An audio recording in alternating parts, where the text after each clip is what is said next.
कहीं न कहीं सत्संग, कहीं न कहीं कथाएं होते ही रहते हैं।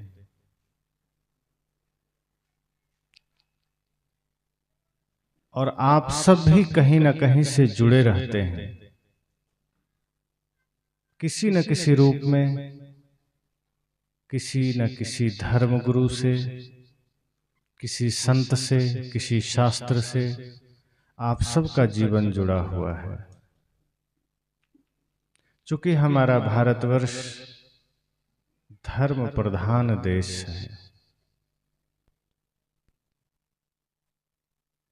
भारत की पहचान ही धर्म से है, भारत की पहचान ही योग ध्यान से है, भारत की पहचान ही ऋषि मुनि सती साध्वी वीर वीरांगनाओं से है। इतने सत्संग, इतने शास्त्र, इतने संत, इतनी कथाएं होने के बाद भी आज परिवार में शांति क्यों नहीं है? सबसे बड़ी समस्या यह है। आए दिन लोग ये सवाल करते हैं कि हम कोशिश तो बहुत करते हैं, सत्संग करते हैं, पूजा करते हैं, पाठ करते हैं, व्रत करते हैं, परिवार में शांति नहीं है। सारा ज्ञान हमारे देश में, बड़े बड़े शास्त्र हमारे देश में, बड़े बड़े पंडाल हमारे देश में लगते हैं, पर शांति क्यों नहीं है? ये हम सब विचार क्यों नहीं करते? एक सामान्य सी व्याधि जीवन में आ जाए, शरीर में आ जाए, तो आपको पता है कि औषधि लेना पड़ेगा। मान लीजिए किसी को सिर में दर्द है और डॉक्टर साहब ने कोई दवा दी और वो दवा ले करके आप उसे सिर्फ आंखों से देख लीजिए और फिर डॉक्टर को दे दीजिए तो सिर दर्द ठीक हो जाएगा। आप ये जानते हैं कि ये दवा देखने से काम नहीं करेगी, ये दवा ग्रहण करनी पड़ेगी। आपको भूख लगी है और हमारे व्यवस्थापक भोजन की थाली सामने देकर और फिर उठा लें कि बस हो गया, देख लो पेट भर जाएगा। कितने लोग का पेट भर जाए? ठंडी लगी हो और गर्म कपड़े सबको ऊपर से दिखा दिए जाएं, कितने को गर्मी आ जाए? बाहर सबको पता है कि दवा खानी पड़ेगी, भोजन ग्रहण करना पड़ेगा, गर्म कपड़े शरीर में पहनने पड़ेंगे, लेकिन जब सत्संग की बात है, कथा की बात है, तो वहां हम सिर्फ देख करके, बाहर से सुन करके हम चल देते हैं। इसलिए हमारे जीवन में अशांति है, परिवार में अशांति है। अब कोई आदमी यह कहे कि सूर्योदय हो चुका है और हमें दिखाई नहीं दे रहा, तो आप क्या कहेंगे?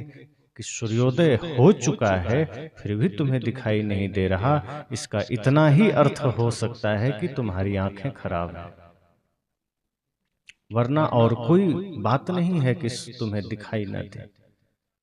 या तो सूर्योदय हुआ ही ना हो, ये हो सकता है, लेकिन यदि सूर्योदय हो चुका है तो एक बात जो सबसे सत्य है वह यह है कि फिर भी कोई कहता है हमें दिख नहीं रहा है, इसका मतलब वो आदमी नेत्रहीन है, अंधा है। कोई कहे कि हम कथा करते हैं, सत्संग करते हैं, व्रत करते हैं, फिर भी परिवार में अशांति है, इसका मतलब वो कथा, वो सत्संग हमारे हृदय में उतरा ही नहीं है, वो गुरु का ज्ञान हमारे आचरण में उतरा ही नहीं है। और ये सत्संग का प्रयास यही है कि ज्ञान हमारे आचरण में उतरे, सिर्फ कानों में नहीं।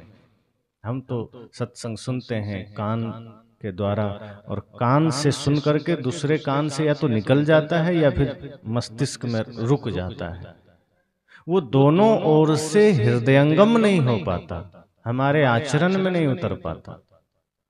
इसलिए हमारे पास सत्संग में सुने हुए शब्दों की जानकारी तो हो जाती है, शास्त्र में पढ़े हुए शब्दों की जानकारी हो जाती है, लेकिन वो हमारे आचरण से उसका संबंध नहीं हो पाता, उस ज्ञान का कनेक्शन हमारे कर्म से नहीं हो पाता। इसलिए जब लोग ये सवाल करते हैं कि हम भक्ति करते हैं फिर भी अशांति है, हम पूजा करते हैं फिर भी अशांति है। एक माता ने कहा कि हम व्रत करते हैं, सोमवार को भी रहते हैं, एकादशी भी करते हैं, पूर्णिमा व्रत भी करते हैं, फिर भी पति पत्नी में झगड़े होते हैं, फिर भी बेटे बात नहीं मानते हैं। मैंने कहा कि आप व्रत रहते हैं, इसका अर्थ इतना हो गया है कि आप उस दिन भोजन नहीं करते हैं, और तो इससे ज्यादा कुछ भी नहीं है इसका अर्थ। आपको लगता है कि आप भूखे रह लिए तो पति ठीक हो जाएंगे, तो भूखे रहने से पति कैसे ठीक हो जाएंगे? पति को अगर सही करना है, और पहली बात तो ये भाव ही गलत है कि पति को सुधारना है। पहली बात तो यह सोचिए कि स्वयं को सुधारना है, हम दूसरे को सुधारने का ख्याल ही गलत में ले आते हैं। इस धरती पर कोई किसी को सुधार नहीं सकता है। हाँ, हम स्वयं को सुधार करके दूसरे को प्रेरणा दे सकते हैं कि मेरे जीवन में इतनी शांति है, इतनी समृद्धि है, इतना आनंद है, तुम भी पा सकते हो। तो रास्ता है भी, तो रास्ता भूखे रहने से नहीं निकलता है। मैंने कहा कि आप व्रत रहती हैं मतलब आप भोजन छोड़ देते हैं, भोजन छोड़ दिए, शाम को आप किसी मंदिर में गए या घर में ही भगवान की मूर्तियां निकाले और वहां बैठ करके थोड़ी देर आपने अगरबत्ती जलाई, पूजा किया, ध्यान किया, उसके बाद आपने व्रत तोड़ा। आप सोचे इतना काम करने के बाद तो भगवान की कृपा बरस जानी चाहिए, इतना काम कर लेने के बाद तो सत्संग का फल मिल जाना चाहिए। तो भूखे रहने से अगर किसी को फल मिलता तो धरती पर कितने ऐसे लोग हैं जो महीनों नहीं खाते हैं, उसको तो सबसे ज्यादा फल मिल जाता। भूखे रहने से कोई कृपा थोड़े मिलती। आप एकादशी रह लीजिए, कुछ भी रह लीजिए, हमें गलतफहमी हो जाती है कि हम भूखे रह लेंगे, हम कुछ नहीं खाएंगे, व्रत कर लेंगे तो काम बन जाएगा। सदगुरु कहते हैं व्रत का मतलब ही है अपने बुरे विचारों का त्याग करना। व्रत का मतलब है जीवन में सत्य को धारण करना, व्रत का मतलब है सद्गुणों को धारण करना। आप अगर सद्गुणों को धारण करते हैं, पति से या पति पत्नी से प्रेम से बोलते हैं, तो वही आपका व्रत है।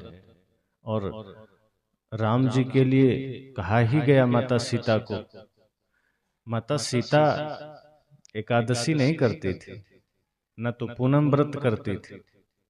परिवार में शांति का, जीवन में शांति का सूत्र क्या है? माता सीता से कहा गया, उनको उनकी मां ने शिक्षा दिया कि तुम जब जा रही हो ससुराल तो याद रखना सास ससुर ही तुम्हारे माता पिता हैं, पति ही तुम्हारे देवता हैं, और एक बात याद रखना, एक ही व्रत एक धर्म नेमा, काय वचन मन पति पद प्रेमा।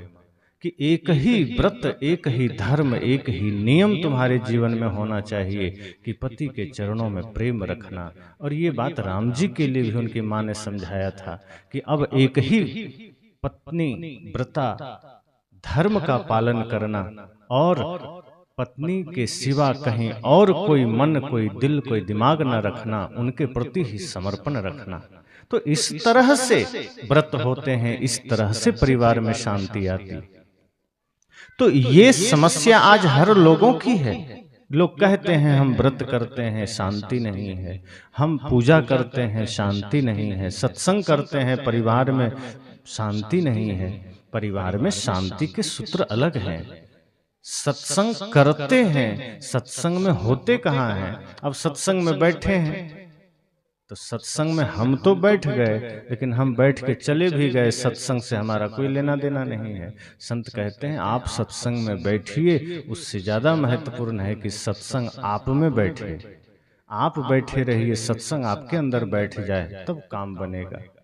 अगर सत्संग आपके अंदर नहीं बैठा तो समझना कि आप कहीं बैठिए, क्या मतलब है? कोई आदमी अगर अपने मन वचन कर्म को शांत रख करके सत्संग में बैठेगा तो सत्संग का लाभ मिलेगा, और फिर वो आदमी बाजार में भी रहेगा तो सत्संग उसके साथ रहेगा। कहा था मैंने प्रथम सत्र में। इसलिए आज अगर इस तरह के प्रश्न आते हैं कि परिवार में शांति कैसे आएगी, तो परिवार में शांति लाने के लिए कोई दवाई नहीं है कि आप बाजार में जाएंगे और डॉक्टर के यहाँ या दुकान को बोलेंगे कि हमें एक दवाई या कोई वस्तु दे दीजिए ताकि सब घर वाले खा लें और परिवार में शांति आ जाए। वो संयम है, नियम है, प्रेम है, ये आपको अपने हृदय में ग्रहण करना होगा, शांति आ जाएगी। एक दूसरे के प्रति समर्पण करना होगा, एक दूसरे के प्रति प्रेम हो, समर्पण हो। पर आदमी का अहंकार एक दूसरे के प्रति समर्पित होने नहीं देता है। कोई थोड़ा सा बड़ा है, पति सोचता है मैं तो पति हूं, मुझे तो शास्त्रों में परमेश्वर कहा गया, हम पत्नी के सामने कैसे झुक जाएंगे। घमंड में बैठा है कि हम तो परमेश्वर हैं, हमें तो शास्त्र ने ही परमेश्वर बना दिया, हम झुकेंगे, पत्नी को ही झुकना होगा। तो घर तो नरक बनेगा ही। जिस दिन पति को पत्नी में परमेश्वरी भगवती का दर्शन हो जाए और पत्नी को पति में भगवान का दर्शन हो जाए, तब घर स्वर्ग बनता है। यहाँ तो हम ये अहंकार गांठ लेते हैं कि हम बड़े हैं तो हम नहीं झुक सकते हैं, सामने वाला ही झुके, वही हमारे प्रति समर्पित हो। और ऐसी बातें सिर्फ जड़ पदार्थों के लिए की जा सकती है। जो भी जिंदा है वहां बराबर समर्पण चाहिए। अब पत्नी कोई जड़ थोड़े है कि आप उसको समर्पित करा लेंगे कि तुम झुके रहो, हम नहीं झुकेंगे। या छोटा भाई कोई लकड़ी थोड़े है कि उसको जैसे मन वैसे बांध दो।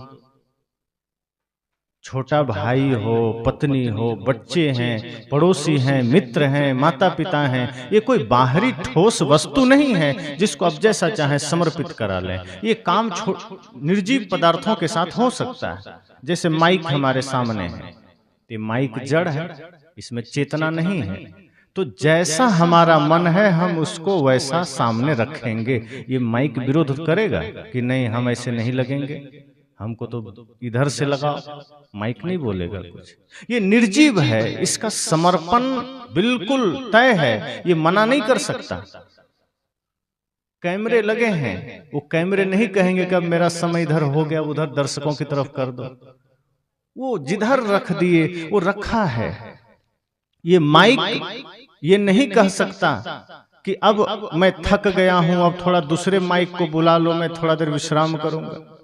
ये निर्जीव है, ये जड़ है, ये मना नहीं कर सकता। हम यही आदमी के साथ चाहते हैं कि यही सजीव प्राणी के साथ हम करें। माइक ये विरोध नहीं करेगा कि मान लीजिए हम इसमें कुछ अच्छी बातें कर रहे हैं, तो ऐसा भी नहीं है कि माइक प्रसन्न हो जाएगा कि चलो आज मेरे द्वारा कुछ अच्छी बातें सुनाई गई। और कोई आदमी माइक पकड़कर गाली देना शुरू करे तो क्या माइक रो के भाग लेगा कि नहीं नहीं ये तुम गाली दे रहे हो, मैं नहीं रहूंगा। ये निर्जीव है, आप इसमें गाली बकिए तो भी ये रहेगा, आप प्रेम की बात करिए तो भी रहेगा। पैसे आपके पास हैं, उसी पैसे से आप दूध खरीदिए तो पैसा आपको धन्यवाद नहीं देगा कि तुमने मेरा सदुपयोग किया। और उसी पैसे से आप शराब खरीदिए तो पैसा नाराज नहीं होगा कि तुमने मेरा दुरुपयोग किया। वो निर्जीव है, आप उसको जैसा चाहे रख सकते हैं। तो हमारी आदत वही हो गई है कि जैसे हम पैसे को रखते हैं, पैसा मना नहीं करता। जैसे हम लकड़ियों को अर्थात वस्तुओं को रखते हैं, पदार्थों को रखते हैं, वही आदमी का मन हो गया कि हम पत्नी को वैसे ही रखें, जब कहें, जो कहें, जैसा कहें वैसा करे, वैसा सुने, और इसलिए विवाद होता है। वैसा ही हम भाई के साथ करते हैं कि मैं तो कुछ भी करूं वो मेरा धर्म है। रावण यही तो कहता था कि मैं धर्म के अनुसार नहीं चलता, बल्कि मैं जो करता हूं वही धर्म है। वही आज हम सोचते हैं कि मैं जो कर रहा हूं वही असली है, वही ज्ञान है, वही सब सही है। छोटा भाई अगर कुछ कह दिया तो हमें चोट लगती है कि हमको सिखाएगा, हमसे ज्यादा ज्ञानी तुम है। परिवार टूटने के एक कारण नहीं है, छोटे छोटे बहुत से कारण हैं। संतजन तो कहते हैं कि प्रमुख 2 कारण हैं। अगर ये 2 कारण हमने ठीक कर लिए तो परिवार भी नहीं टूटेगा, समाज भी नहीं टूटेगा और राष्ट्र भी नहीं टूटेगा। वो प्रमुख कारण 2 कौन से हैं? एक है स्वार्थ, एक है अहंकार। जहाँ स्वार्थ और अहंकार खड़ा हो वहाँ कोई भी परिवार संगठित नहीं रह सकता, वो स्वर्ग नहीं बन सकता। स्वार्थ एक दूसरे में प्रेम होने नहीं देगा और अहंकार झुकने नहीं देगा। अगर कभी मन को लगा भी कि हाँ मुझसे गलती हो गई है, थोड़ा सा झुक जाने से बात बन सकती है। अहंकार कहेगा तुम झुकोगे, शोभा नहीं देता। अहंकार आपको और खड़ा कर देता है कि नहीं तुम्हें नहीं झुकना है। अब आप अहंकार के चपेट में आ गए। जहां झुकने से बात बन सकती थी, अहंकार ने आपको और खड़ा कर दिया। जबकि झुकना हमारे लिए शर्म की नहीं, गर्व की बात होनी चाहिए। क्योंकि जिसमें गहराई होती है, जिसमें वजन होता है, जिसमें कुछ विशेष होता है, उसी के अंदर विनम्रता है, उसी के अंदर समर्पण है, उसी के अंदर झुकने की बात है। जो खाली है वो अकड़ के खड़ा रहता है। भगवान कृष्ण को राजसूय यज्ञ में जब पांडवों ने बुलाया तो सब ने ड्यूटी बांट ली। किसी ने कहा कि हम भंडार में देखेंगे काम, किसी ने कहा हम बाजार से सामान लाएंगे, किसी ने कहा हम और अतिथियों का थोड़ा स्वागत कर लेंगे, जगह बता देंगे किसको कहाँ बैठना है। इस तरह से सबने अपनी अपनी ड्यूटी ले ली। भगवान ने कहा, श्री कृष्ण ने, कि हमें तो कोई ड्यूटी नहीं दिया। तो पांडवों ने कहा प्रभु आप भला क्या करेंगे, और वैसे भी कोई ड्यूटी बची भी नहीं है। तो भगवान श्री कृष्ण ने कहा कि अपने अपने अनुसार से तुम सबने अपनी ड्यूटी बांट ली, अपना काम चुन लिया, पर अभी भी एक काम बचा हुआ है और वो मैं करूंगा। तो लोगों ने कहा अब तो कोई काम नहीं बचा। भगवान श्री कृष्ण ने कहा कि आए हुए संतों का चरण मैं धोऊंगा और उनके जूठे पत्तल में उठाऊंगा। सोचिए, तभी तो वो कृष्ण बने, तभी तो नर से नारायण बने।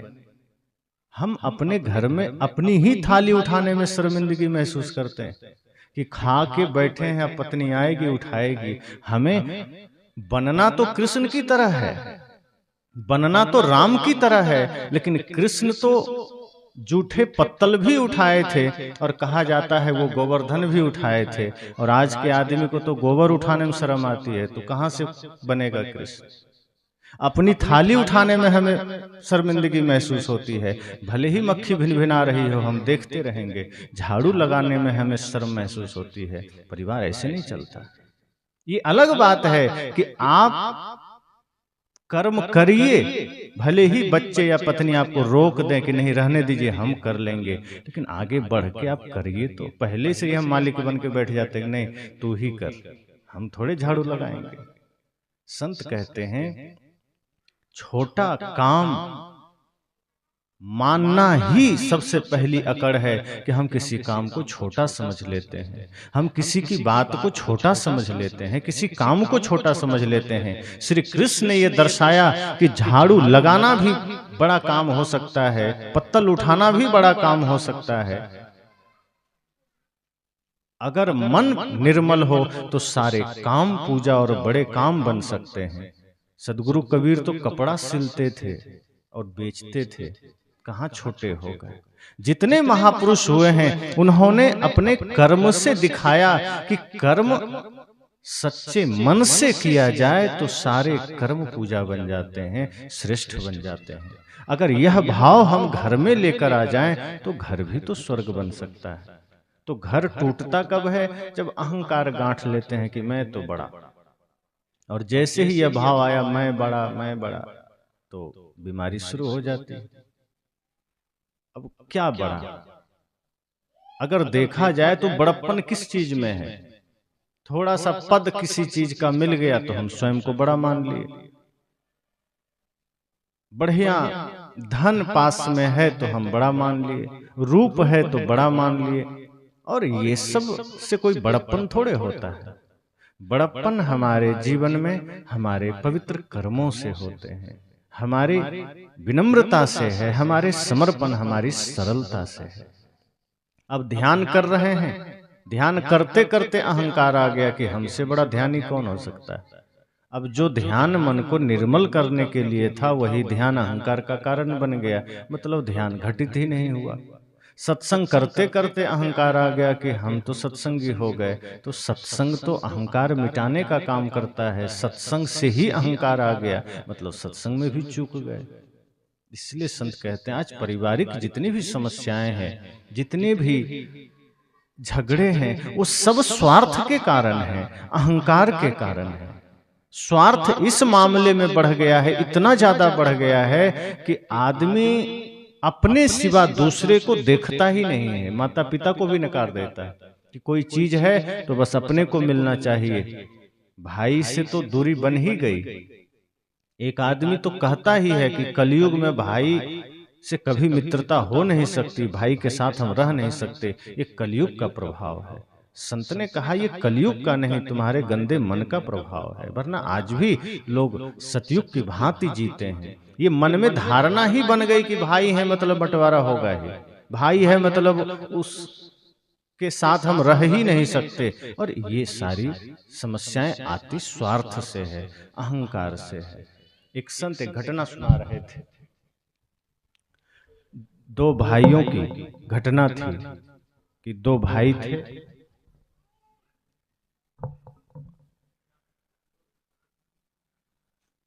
तो एक भाई थोड़ा समझदार, समझदार का मतलब यहाँ है चालाक, वो चालाक था। समझदार उसे नहीं कहेंगे, थोड़ी चालाकी करता था। और छोटा भाई भोला भाला था। तो अवस्था बड़ी हो गई दोनों की, माता पिता भी गुजर गए, दोनों की भी उम्र बढ़ गई। तो बड़े भाई की चालाकी ये थी कि उसको लगता था कि पिताजी तो रहे नहीं और छोटा भाई थोड़ा भोला भाला है, तो इसका सब धन हम ही हड़प लें। उसके मन में ये हुआ कि इसे कुछ भी ना दें, है भी भोला भाला और छोटा भाई का समर्पण भी था, बड़े भाई के प्रति बड़ा सम्मान देता था, बड़ी श्रद्धा थी, बड़ी निष्ठा थी। बड़े भाई को वो समझता था कि मेरे भैया राम हैं, लेकिन बड़ा भाई राम नहीं, वो रावण था। वो किसी भी मामले में छोटे भाई में भरत का दर्शन नहीं करता था, लक्ष्मण का दर्शन नहीं करता था। उसे सीधा लगता था कि बस ये विभीषण है, लात मार के भगा देना है, सब हम ही रख लेंगे। लेकिन छोटे भाई के मन में थोड़ी भी कटुता नहीं थी, कलुषित भावना नहीं थी, कोई बुरे विचार न थे। इसलिए उसने कहा कोई बात नहीं, हमारे जीवन में तो मैं अकेला हूं, न बच्चे हैं न पत्नी है, मैं तो विवाह भी नहीं किया न करूंगा। आपके बच्चे भी हैं, पत्नी भी हैं, परिवार है, सब जमीन आप ही ले लीजिए, घर आप ही ले लीजिए, हमें तो बस आपका प्रेम चाहिए। ऐसे निर्मल भाई को भी देखकर बड़े भाई के मन में थोड़ी सी संवेदना पैदा नहीं हुई, करुणा नहीं जगी। वो इतना क्रूर आदमी, उसने सोचा कि अच्छा है ये भोला भाला है, वरना आधा ले लेता। चलो अब इसे कुछ भी नहीं देंगे। घर में भी थोड़े दिन रखा और एक दिन उसको घर से भी निकाल दिया, कहा तुम जाओ, अब तुम इस घर में नहीं रह सकते। उसकी क्रूरता इतनी बढ़ गई कि सब कुछ उसका हड़प करके भी उसको घर से निकाल दिया। बेचारा सोचा कोई बात नहीं, बड़े भाई हैं, मुझे कोई दिक्कत नहीं, मैं कहीं भी दो रोटी खा लूंगा कमा करके। वो चला गया। वो अपना कहीं किराए का रूम लेकर के अकेले रहने लगा। अपने खाने पीने के लिए थोड़ी सी छोटी नौकरी कर ली उसने। बड़े भाई अपना बिजनेस व्यापार करने लगा, बढ़िया धन संपदा हड़प ही लिया था, सब उसके पास था ही। बीच में 7 दिन के लिए व्यापार के लिए बाहर गया। उसके बाद जब वो बाहर चला गया तो बड़े भाई के घर में एक दिन अचानक आग लग गई। उसके जाते ही वो बाहर गया तो घर में आग लग गई। और छोटा भाई टहलते हुए उधर निकल रहा था, दूर से देखा कि बड़े भाई के घर में आग लग गई। वो घबराया, कहा अरे ये क्या हो गया। तो जब पास में गया तो देखता है भयंकर आग लगी है, चारों तरफ आग लगी, अफरा तफरी मची हुई है, सब लोग में हाहाकार हो गया, पड़ोसी में हाहाकार हो गया। वो भी घबरा गया। पता चला नहीं बड़े भाई बाहर गए हुए हैं। तब और चिंता हुई कि बड़े भाई नहीं हैं तो हमारी जिम्मेदारी बनती है कि हम जाकर के हेल्प कर दें, सहायता कर दें। वो गया, अपनी भाभी से कहा कि क्या हो गया ये सब, चलिए मैं मदद करता हूँ। जैसे तैसे सामान सब बाहर लाया। और तब उसकी भाभी को थोड़ा एहसास हुआ कि देखो, जिसको हमने घर से निकलवा दिया, जिस देवर को हमने बुरा भला कहा, कटु शब्द कहे, जिसके लिए मेरे मन में विष था, वो आज सारे दुख दर्द पीड़ा आलोचना भूल करके आ गया है। और हमारी सेवा सहायता कर रहा है, सामान बचा रहा है। और तभी उस छोटे भाई ने अपनी भाभी से पूछा कि और आप छोटा बच्चा मुन्ना कहाँ है? तब सबको ध्यान आया कि वो तो घर में ही है, वो तो बाहर निकाला ही नहीं गया। अब उसकी भाभी रोने लगी। अब सोचिए, इकलौता बच्चा हो किसी का और वो अंदर भयंकर आग के बीच में फंस गया हो, क्या दशा होगी। सब गांव वालों ने कहा अब तो कुछ नहीं हो सकता, आग बढ़ चुकी है, अब घर में जो घुसेगा वो मर जाएगा। उसकी भाभी का भाई भी बगल में खड़ा था। उसने कहा कि तुम जाओ बचाने। उसने कहा कि अगर मैं गया तो मैं जल जाऊंगा, मैं ना जा सकूंगा। लेकिन उसके छोटे देवर ने वो कहा कि मैं जाता हूं। लोगों ने रोका कि ना मत, तो तुम मत जाओ, अनर्थ हो जाएगा। अब न सामान बाहर आ सकता है, न वो छोटा बच्चा आ सकता है, और जो जाएगा वो तो नहीं ही आ सकता है। फिर भी उसने हिम्मत किया कि मेरे रहते हुए बड़े भैया की अनुपस्थिति में अगर मुन्ना को कुछ हो गया तो ये कलंक लेकर मैं नहीं जी सकता। उससे अच्छा न्यौछावर कर दें हम भले ही प्राण को, लेकिन बचाने का प्रयास तो करेंगे।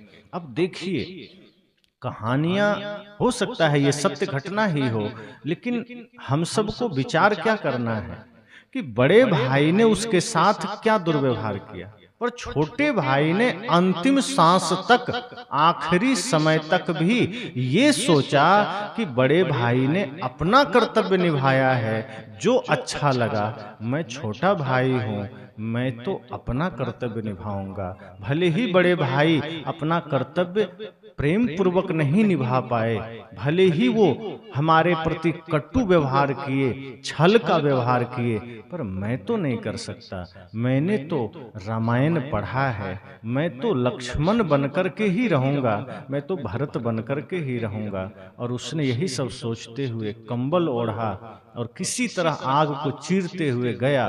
यहाँ वहां झांका, मिल गया बच्चा कमरे में, उठा करके आग को चीरते हुए बाहर आया। और बाहर आया, बच्चे को दिया और वो बेहोश होकर गिर पड़ा।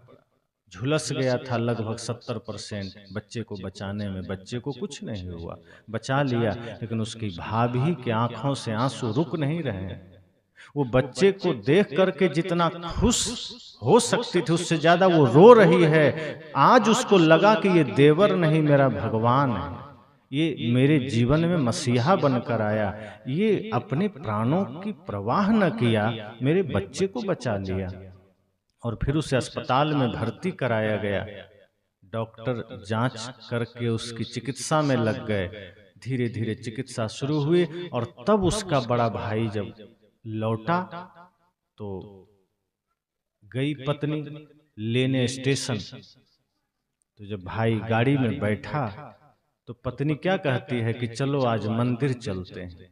तो बड़े भाई ने कहा तुम तो पहले कभी मंदिर नहीं जाती थी, आज मंदिर की बात, कहाँ आज मंदिर चलेंगे। उसने सोचा 2-4 मिनट के लिए ले जाएगी, चलो कोई दिक्कत नहीं, चलते हैं, क्या दिक्कत है। तो उसने भी मना नहीं किया, और उसकी पत्नी ड्राइवर से कही कि चलो गाड़ी को ले चलो सरकारी अस्पताल की ओर। तो उस सेठ ने, बड़े भाई ने कहा कि अस्पताल की ओर क्यों, मंदिर की ओर न, कहा चलो तो पहले चुपचाप। अस्पताल के पास ले गए, फिर कहा चलो जहां वो जला हुआ वार्ड था, जो बर्निंग सेंटर, जिस तरफ जो जले हुए लोगों को रखा जाता था, जहां इलाज होते थे, उधर ले गए। अब वो आदमी हड़बड़ा रहा है कि ये मंदिर बोल करके ये कहाँ ले आई, चारों तरफ लोग तराह रहे हैं, त्राहिमाम त्राहिमाम है, कोई रो रहा है, कोई कराह रहा है, किसी के शरीर मतलब ऐसा जला हुआ नजारा। उस बीच में उसका भाई भी वहीं लेटा था, कंबल से ढका हुआ था, इलाज चल रहा था। पत्नी ने कहा आओ, ये मंदिर और ये मेरे भगवान। तो कहा कौन है। जब कंबल हटाया कहा अरे ये नालायक, इसके पास तो ले आई, क्या हो गया ये, कुछ इधर उधर पाप करते हुए जल गया होगा। पत्नी ने कहा तुम बड़े नादान हो, बड़े मूर्ख हो, बड़े गंवार हो, ये मेरे भगवान हैं, ये तुम्हारा भाई नहीं, तुम्हारे भाई के रूप में भगवान है। तुम जब नहीं थे तो घर में जो दुर्घटनाएं हुई है, उस दुर्घटना में इसी ने तुम्हारे इस इकलौते बच्चे को बचाया है और उसी में ये जल गया है। तुम तो जहर भर कर इसके लिए जी रहे थे, हम जहर भर के जी रहे थे, पर इसने तो अपने हृदय में अमृत भर रखा था और उसी अमृत के वजह से ये आज तुम्हारे दीपक को बचाया है अपनी कुर्बानी देकर। इतना सुनना था तब बड़े भाई को आभास हुआ कि हम तो बहुत ही गलत सोच रहे थे। इसे भोला भाला समझ करके हमने छल किया, कपट किया। वो तो सच में धर्मात्मा निकला, उसकी सारी हेकड़ी निकल गई और तब आंखों में आंसू आए कि नहीं, भूल हो गई हमसे। कभी कभी आप अपनी भावनाओं से, अपने त्याग से, अपने समर्पण से, कहा भी गया है कि पत्थर पर भी लकीर बन सकती है अगर हम ठान लें। तो भाई, बड़ा भाई कितना भी क्रूर था, कितना भी अकड़बाज था, कितना भी छल कपट करने वाला था, लेकिन छोटे भाई ने अपना धर्म नहीं छोड़ा, अपना कर्तव्य नहीं छोड़ा। अपने कर्तव्य, अपने धर्म, अपने निष्ठा, अपने समर्पण से बड़े भाई जैसे पत्थर दिल को भी पिघला दिया और वो वहीं चरण पकड़कर रोने लगा कि ये घर अब तुम्हारा है, ये जीवन तुम्हारा है। और अब तक उस घर पर जब वो स्वस्थ हुआ, जब घर पहुंचा, तो जिस घर के बाहर अकेले बड़ा भाई का नेम प्लेट लिखा हुआ था, तब देखता है कि दोनों भाई का नेम प्लेट लिखा हुआ है, दोनों के लिए सुख सुविधाएं हैं, दोनों के लिए व्यवस्थाएं हैं। घर तुरंत स्वर्ग बन गया, घर मंदिर बन गया। एक भाई ने समर्पण किया, एक भाई ने त्याग किया, एक भाई ने प्रेम को नहीं छोड़ा, तो दूसरे के भी जीवन में प्रेम का पुष्प खिल उठा। परिवार ऐसे स्वर्ग नहीं बनता है। हम सोचते हैं थोड़ा सा व्रत कर लिए परिवार स्वर्ग बन जाए, थोड़ा सत्संग में चले गए परिवार स्वर्ग बन जाए। परिवार स्वर्ग बनता है एक दूसरे के तप से, एक दूसरे के त्याग से, एक दूसरे के समर्पण से। आज तो हमारा परिवार नर्क बना हुआ है। आज दो भाई है, आपस में बात नहीं होती। बड़ा भाई घर आया, खा के निकल लिया, बाद में छोटा भाई आया, वो खा के निकल लिया। ऐसा मालूम पड़ता है घर नहीं होटल है। जैसे होटल में जाते हैं, खाते हैं, बिल चुकाते हैं, निकल जाते हैं। घर घर कहाँ रहा। अगर दो भाई में प्रेम हो तो वो घर मंदिर बन जाता है, और भाई, पति, पत्नी, माँ, बच्चे सब में प्रेम हो तो वही मंदिर स्वर्ग बन जाता है। इसलिए संत कहते हैं कि अगर आज परिवार में शांति नहीं है तो इसका कारण इतना है कि आप खुद शांति से जीने का कोई उपाय नहीं करते। उपाय करते भी हैं, बाहर बाहर करते हैं। मैंने कहा था कि उपाय हम सस्ता वाला करते हैं, जो मेहनत वाला काम है वो नहीं करते हैं। अगर प्रेम से जीवन बदल सकता है तो हम प्रेम नहीं करते हैं। किसी के साथ समर्पण से जी करके हम घर को स्वर्ग बना सकते हैं, तो हम समर्पण के साथ नहीं जीते हैं। हम सोचते हैं पूजा करके समर्पण आ जाए, हम सोचते हैं माला जप करें और भाई मान जाए। अब जैसे कई बार लोग क्या करते हैं, छोटे भाई का दिल दुखा दिए, उल्टा सीधा बोल दिए और लगा कि हमसे पाप हुआ है, तो छोटे भाई से जाके माफी नहीं मांगेंगे, वो मंदिर चले जाएंगे, हनुमान जी से कहेंगे प्रभु माफ करना, छोटे भाई का दिल दुखा दिया। तो सोच लो, वहां हनुमान जी तो सामने नहीं है। अगर कहीं सच में हनुमान जी बैठे होते तो एक गदा मारते कि गलती किया है, छोटे भाई से माफी हमसे मांग रहा है, जाओ पहले छोटे भाई से माफी मांगो। लेकिन हम इतने ना समझ कि हम भगवान से माफी मांगने चले जाते हैं और सोचते हैं परिवार ठीक हो जाए। हम किसी का दिल दुखाते हैं, उससे तो कभी माफी नहीं मांगते। हम किसी के साथ बदसलूकी करते हैं, उससे माफी नहीं मांगते। हम सोचते हैं कोई बात नहीं, मंदिर में जाके 2 नारियल चढ़ा देंगे, जैसे कि भगवान एजेंट है दूसरे का, कि वो जाके उनको समझा देंगे कि भैया वो हमको नारियल दे दिए, तू मान जा। ऐसा होगा क्या? भगवान बीच में थोड़े कोई काम करेंगे आपका कि आप कुछ कर दें किसी के साथ और भगवान जाके समझा देंगे। ऐसा नहीं होता, क्योंकि जिसका दिल आपने दुखाया है सच में भगवान उसके हृदय में बैठा है। और अगर उस भगवान को आपने चोट पहुंचाई है तो मंदिर का भगवान फिर कुछ नहीं कर सकता। इसलिए शांति का रास्ता यही है कि जहाँ प्रेम हो, विनम्रता हो, सरलता हो।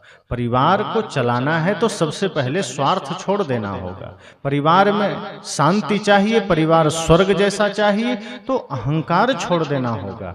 जितनी विनम्रता, जितनी सरलता जीवन में होगी, परिवार उतना सुंदर बनेगा, उतना स्वर्ग बनेगा। इसलिए आज धर्म कथा जगह जगह हो रहे हैं, पंडाल लगते हैं, सत्संग होते हैं, शास्त्रों के पाठ होते हैं, मंदिर में लोग जाते हैं। और जब सावन का महीना आता है तो एक महीना तो और ज्यादा लंबी लाइन लोग लगा देते हैं। जहां जहां शिवलिंग है सब जल भर करके वहां एकदम नंगे पांव दौड़ पड़ते हैं। बिहार में हम लोग जहां आश्रम है, सावन भर वो रोड भरा हुआ रहता है, कांवर लेकर के आदमी दौड़े चला जाता है और वो एक महीने के लिए धार्मिक बनता है। वो साल भर धार्मिक नहीं रहता है, उस सावन भर के लिए मांस छोड़ देता है, मदिरा छोड़ देता है और धार्मिक बनकर के शिव जी के पास जाता है कि बाबा हम तो एकदम धार्मिक आदमी हैं, कृपा करना। अगर वो अंतर्यामी है तो वो जान रहे हैं कि एक महीना पहले ये कितना मुर्गी खा के आया है, कितना शराब पी कर आया है, कितना बकरा मार कर आया है, और हम सोचते हैं कि वो तो अंतर्यामी है, लेकिन इस बात को नहीं जानेंगे। अगर आपको लगता है कि वो भोले भाले हैं तो फिर आप उनको बेवकूफ बना रहे हैं, फिर तो भगवान को ही बेवकूफ बना रहे हैं। तो हम परिवार में शांति भी किस तरह से चाहते हैं कि हमारा मांस नहीं छूटे, मदिरा नहीं छूटे, हमारा जुआ खेलना नहीं छूटे, हमारा छल कपट नहीं छूटे, हमारा शकुनी वाला काम नहीं छूटे, बस प्रभु की कृपा बन जाए और परिवार में शांति आ जाए। ये कभी संभव है?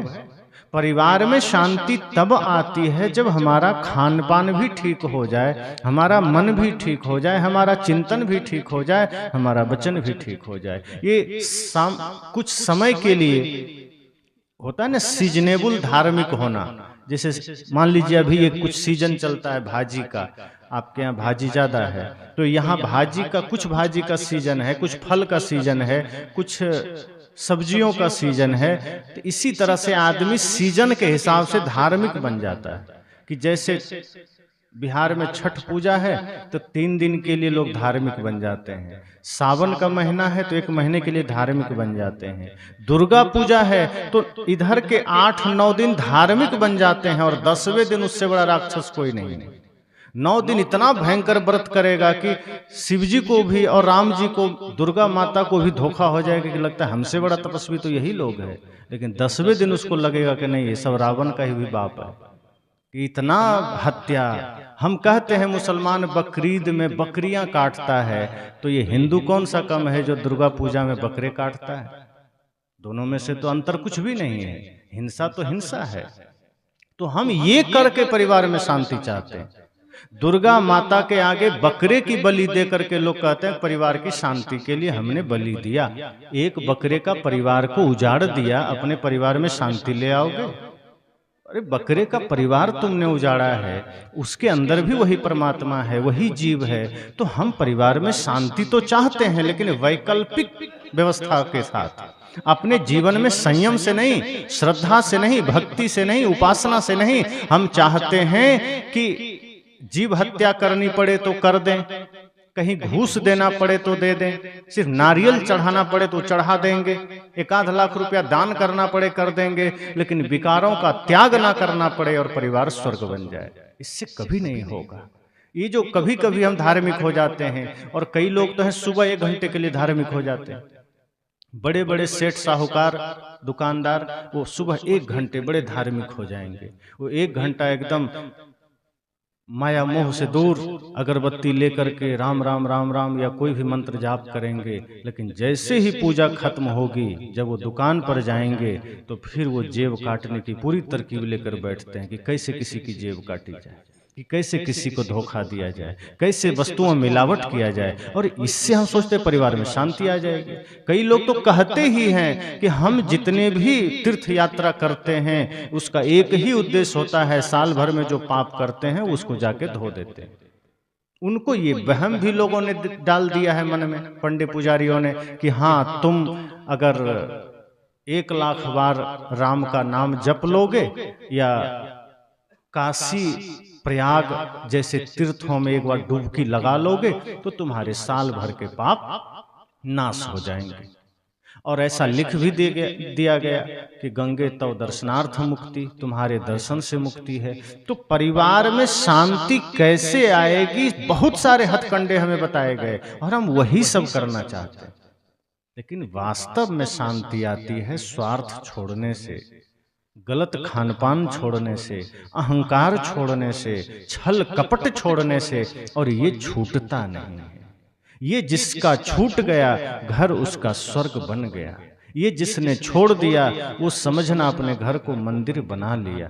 तो बाहर के इन सारे हथकंडों से कभी शांति नहीं आएगी। सद्गुरु तो बड़ा सरल रास्ता देते हैं कि अगर परिवार में शांति चाहते हैं, जीवन में शांति चाहते हैं, तो मन वचन कर्म को पवित्र करिए, निर्मल करिए। यही एक मार्ग है।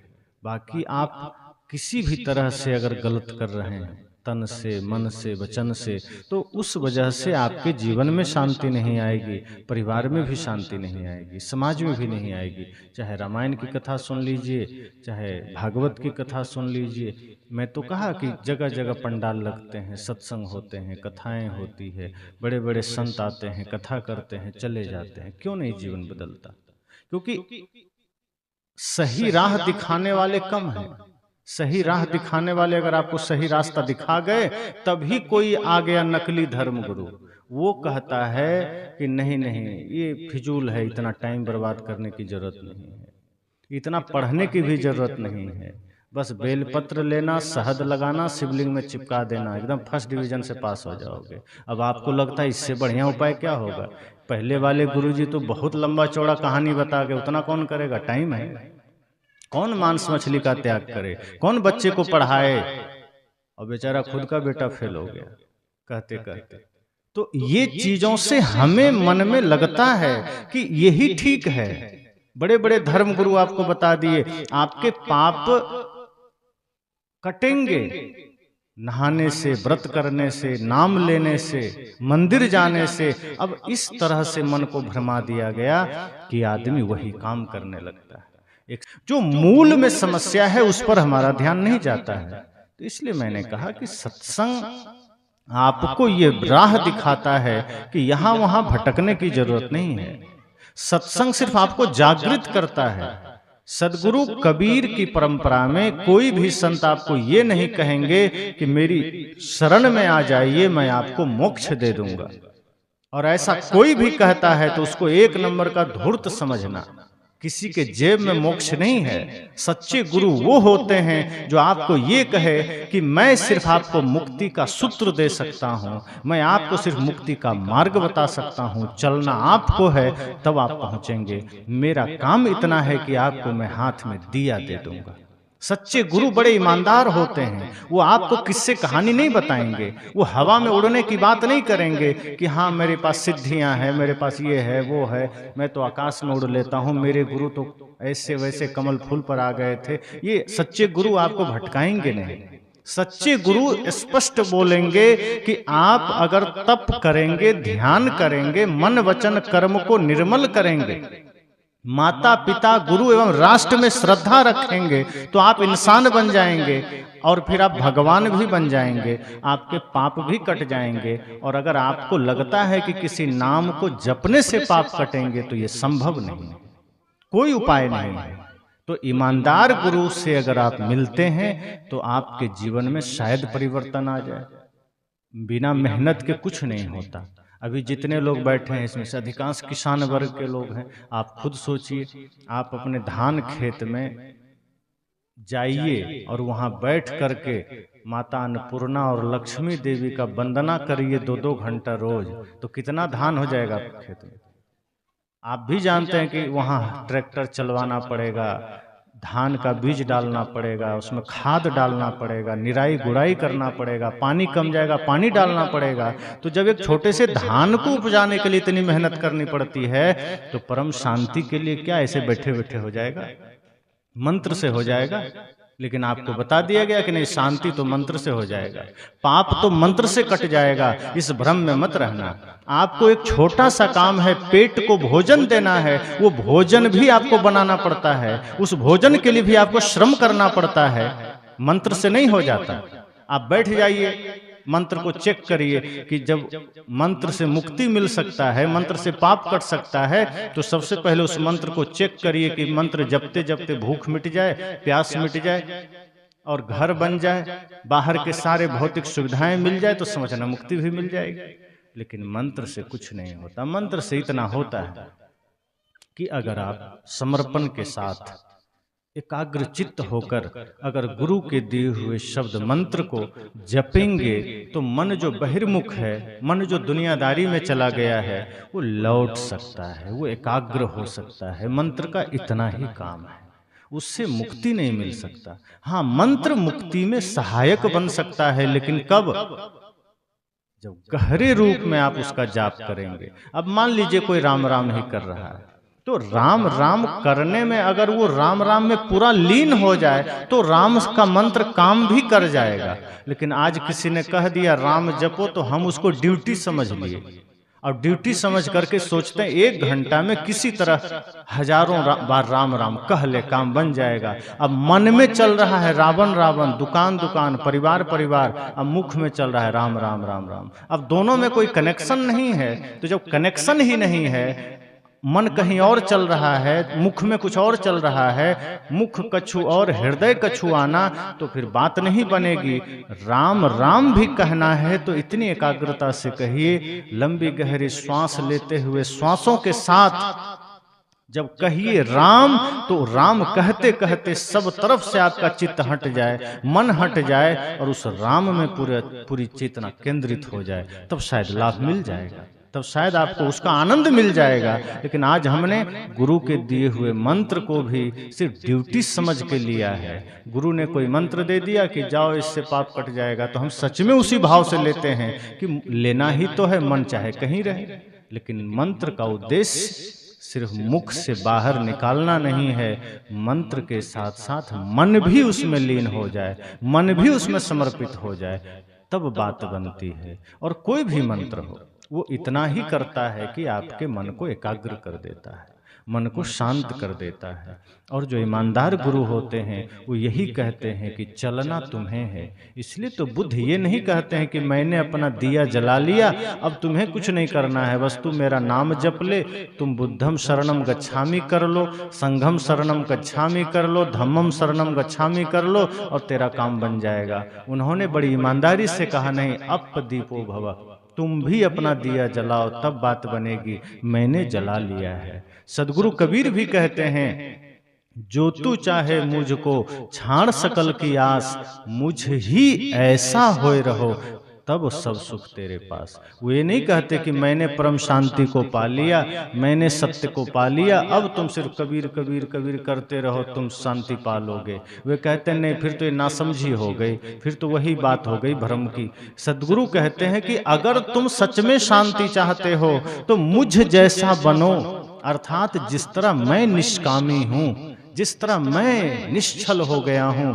मैं निर्माण हो गया हूं, मैं निष्कपट हो गया हूं, जैसे मेरे जीवन में कोई स्वार्थ नहीं, कोई कामना नहीं, कोई छल नहीं, कोई कपट नहीं, परम शांति, परम आनंद, सत्य, अहिंसा, प्रेम, करुणा के शिखर पर जैसे मैं खड़ा हूं, ऐसे ही अगर तुम भी अपने जीवन में निष्कामता को धारण कर लेते हो, निश्चलता को, निस्वार्थ भाव को, तो तुम्हारे पास भी सारा सुख है, सारी समृद्धि है, वरना नहीं आएगी। तो जो सच्चे गुरु हैं वो आपको सच्ची बात बताते हैं, वो नहीं बताएंगे कि हाँ तुम कहीं भी कुछ करो काम बन जाएगा, बिल्कुल नहीं।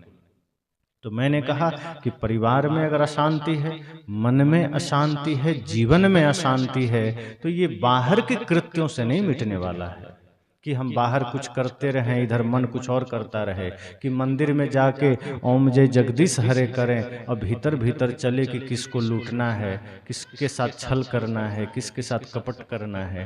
कि बाहर से पूजा और भीतर शकुनी का कपट जाल नहीं चलेगा। बाहर से पूजा और भीतर मंथरा की चालें नहीं चलेगा। बाहर से राम और भीतर से रावण बिल्कुल नहीं चलेगा। सदगुरु कहते हैं अगर राम जैसा आचरण तुम्हें बाहर दिखाना है तो भीतर भी राम का आचरण हो जाए, भीतर भी वही बाहर भी वही, फिर कोई दिक्कत नहीं। फिर समझना कि आपके जीवन में शांति आ जाएगी, परिवार में शांति आ जाएगी। परिवार के बिखराव का कारण कोई ईंटें पत्थर नहीं है। घर में कोई समस्या थोड़े है, झोपड़ी में भी आनंद आ सकता है, लेकिन आदमी ठीक हो जाए, आदमी का मन ठीक हो जाए। हम तो घर को सोचते हैं घर में ही दोष है, घर के वस्तुओं में दोष है। घर में क्या दोष है? आपके झगड़े का कारण ईंटा पत्थर थोड़े है, वो बालू सीमेंट नहीं है, वो तो आपने लगा दिया, वो आपकी सुरक्षा के लिए खड़ा है। आपका मन आपके विवाद का कारण है, आपका मन आपके अशांति का कारण है। और जब हम अपने तरीके से अपने अपने मन को निहारेंगे, मन को देखेंगे, मन को संवारेंगे, मन को तरासेंगे, तब हमारे भीतर से शांति प्रकट होगी। अभी तो हम सब अनगढ़ा पत्थर की भांति हैं। किसी ने कहा तो हम बाहर बाहर कर लिए, लेकिन हमने स्वयं को गढ़ा कहाँ है? आप सड़कों में देखिए, किनारे बड़े बड़े कहीं पत्थर आपको मिल जाएंगे, तो कहाँ उसकी पूजा है, कहाँ उसकी प्रतिष्ठा है? सड़कों के किनारे पड़े हुए पत्थर का कोई महत्व नहीं है, कोई उसका बहुत बड़ा लाभ लोगों के लिए नहीं है। उसको लोग समझते हैं तो पत्थर है, टुकड़ा है, ये तो किसी को ठोकर का ही काम कर सकता है।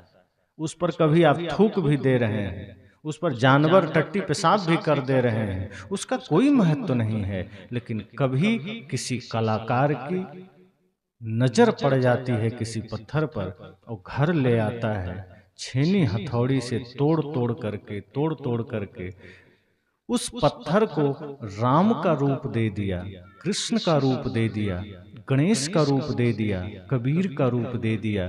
वही पत्थर जो कल तक गलियों में थूक खा रहा था, जानवरों के टट्टी पेशाब झेल रहा था, धूल झेल रहा था, आज किसी मूर्तिकार की नजर पड़ी, छेनी हथौड़ी की चोट सहा उसने और अब वो मंदिर में पूजनीय हो गया, भगवान हो गया। हम सब भी तो अनगढ़ा ही हैं, हम सब भी तो इस संसार के किनारे जहां तहां पड़े हुए हैं, इसलिए तो अशांति है, इसलिए तो समस्याएं हैं। सदगुरु रूपी मूर्तिकार की नजर पड़ी, उन्होंने ठोकना चाहा, हम भाग के खिसक गए कि नहीं, हम तो नहीं सहेंगे चोट, हम तो सस्ता सौदा चाहेंगे, हमें ये मंजूर नहीं है, हमें माता पिता गुरु की सेवा नहीं करनी है, हमें तो मंत्र दे दो कि जाप करके उतना फल मिल जाए, जो असंभव है।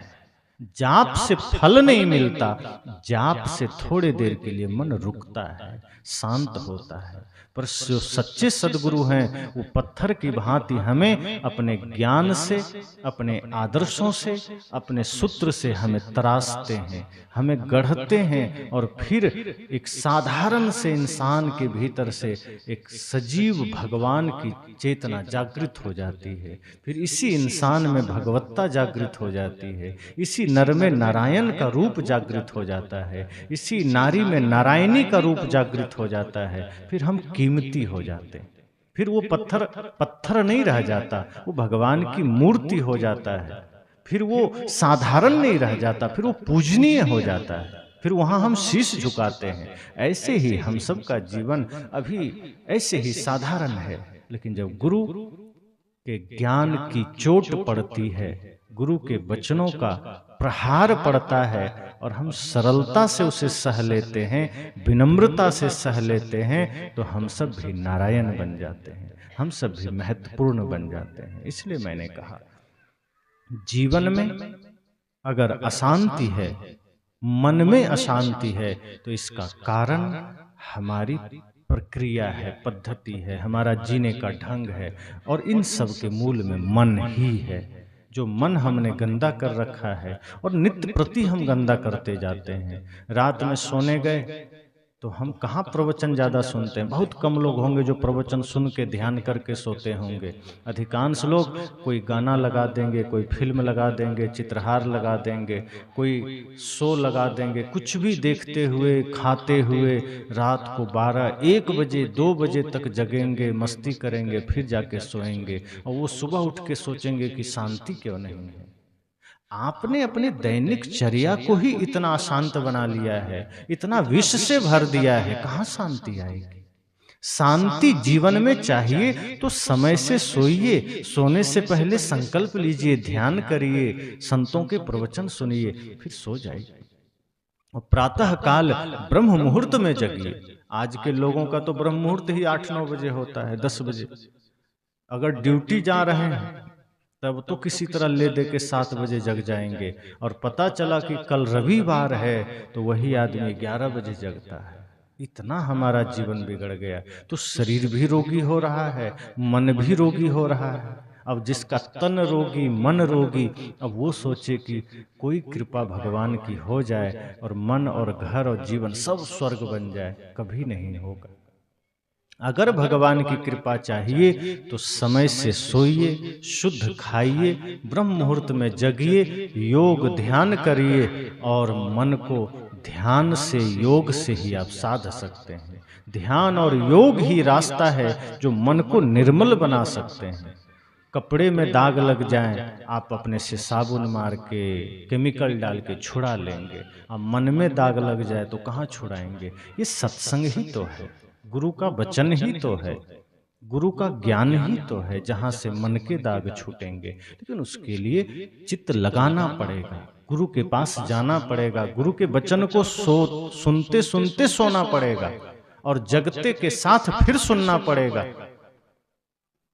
और जब इस तरह से आप करेंगे तब देखेंगे कि आपके मन में प्रसन्नता भी आएगी, स्वर्ग जैसा शांति और सुंदर वातावरण भी आएगा।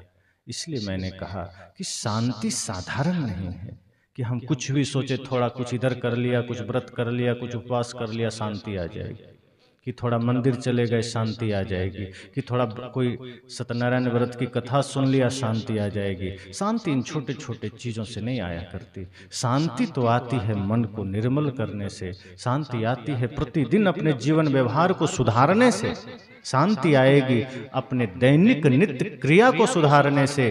24 घंटे जो आदमी अपने जीवन के एक एक पल को उत्सव बना लेता है, सुंदर बना लेता है, उसी के जीवन में शांति आ सकती है। पात्र अगर पवित्र होगा तभी तो बढ़िया चीज उसमें आएगा। अगर कचरा उठाने वाला पात्र हो, उसमें कोई दूध डालेगा? जो डालेगा वो मूर्ख ही होगा।